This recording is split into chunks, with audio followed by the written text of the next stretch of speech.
શેરા પંચમહાલ આજે હું તમારી માટે લઈને આવી ગયો છું એપલ 11 વોચ એપલ માંથી. હા, 7 બેલ્ટ મળી જવાના છે અને સાથે 1500 રૂપિયામાં તમને એપલ ના earbud same copy earbud Apple ના મળી જવાના છે ખાલી 1500 રૂપિયામાં. તમને આ બધી વસ્તુ 1500 રૂપિયામાં પહેલા તમારા ઘરે મંગાવો અને પછી પૈસા આપો. કેશ ઓન ડિલિવરી પૂરા ગુજરાતમાં પૂરા ભારતમાં અવેલેબલ.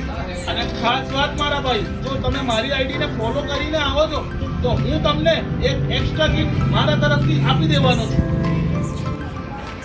તમે ગુજરાતનો ખૂણે ખૂણો ફરી લેશો ને, ભારતનો ખૂણે ખૂણો ફરી લેશો ને મારા ભાઈ, તો બી આ વોચ તમને કશે મળવાની નથી. સિરીઝ 11 એપલ ક્વોલિટી માત્ર 1500 રૂપિયામાં, એ પણ એપલ ઇયરબડ સાથે લઈ જાઓ. નોમ બનાયું છે હું તું ટેટસ લેવલ કર ચેક નહીં કરી હકો તમે લ્યા કોઈ ઉમર ટે